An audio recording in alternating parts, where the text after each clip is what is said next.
জাহান্নামীদের জন্য আফসোস করতে করতে যাবে রে ও বান্দা।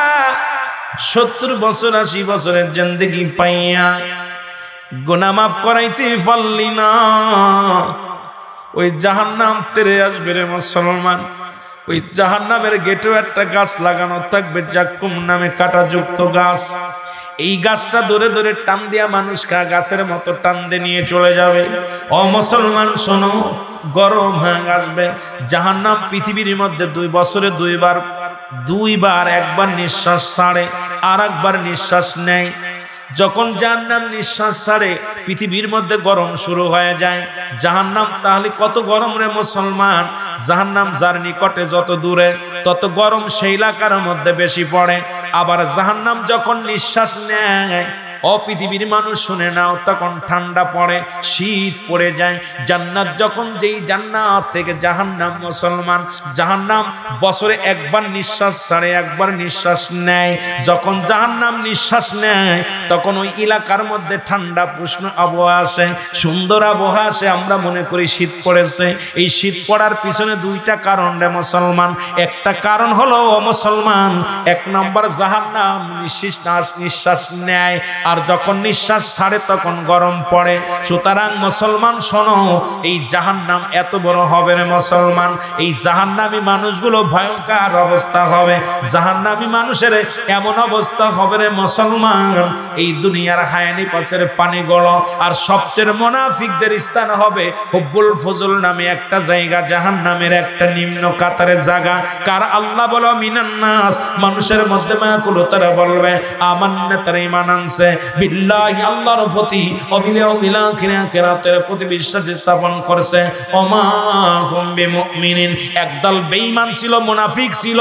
তারা রাসূলের কদমে যাইতো আর নবীকে ধোঁকা দিত, বলতো আমরা ইসলাম ধর্ম কবুল করেছি, ইসলাম মানি, আমরা কোরআন মানি, হাদিস মানি। এই মুনাফিক একজন হাজার হাজার কাফেরের চাইতে একজন মুনাফিক ইসলামের জন্য ভয়ঙ্কর। ওই মুনাফিকদের জায়গা হবে হুব্বুল ফজল নামে জায়গায়, যেখানে থাকবে মহিলাদের খায়ালি পাশের পানি, পচা দুর্গন্ধ পানি, এইগুলো তাদের খাওয়ানো হবে। ও মুসলমান শুনে নাও, এখনো যারা মুসলমান হইয়া মুনাফিকি ছাড়তে পারো না, আল্লাহর কসম করে বলে আজকের মাহফিলে যারা বসতো, ইমানটা তাজা করো, ডাকতে বলো আমার আল্লাহ।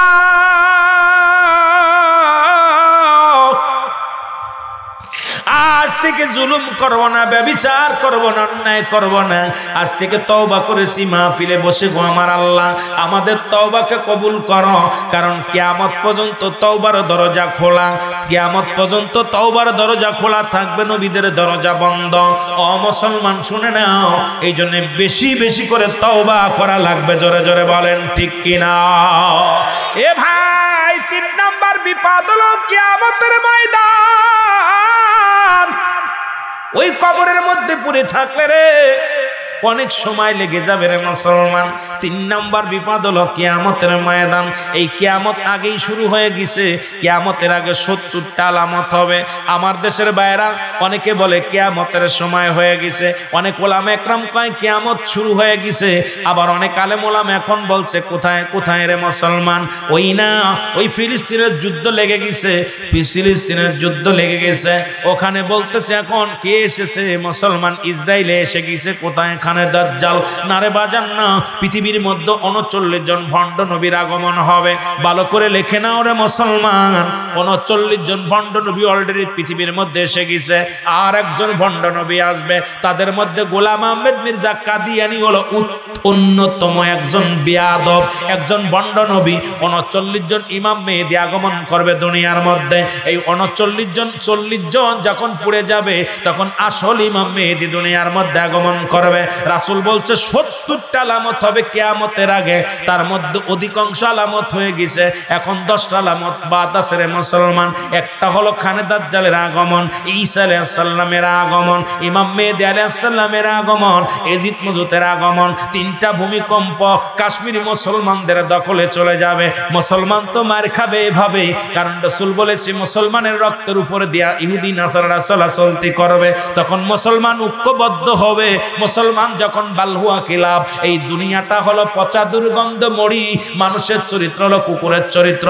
এই কুকুরের খাসলাত যেদিন মানুষের ভিতর থেকে দূর হয়ে যাবে, মুসলিম জাতি সেদিন এক ঐক্যের মধ্যে আসবে। সেদিন মুসলমানে কোনো বিধাভেদ থাকবে না, ও কাঁধে কাঁধ মিলায় ঐক্যবদ্ধ হয়ে ময়দানে নামবে। সেদিন ইহুদি খ্রিস্টানদের পরাজয় হবে, মুসলমানদের পতাকা আকাশে পথ করে উড়বে। জোরে জোরে চিল্লায় বলা যাবে না মারহাবা। এরা 4-5 ঘন্টার আলোচনা আপনাদের মাঝে করে যায়।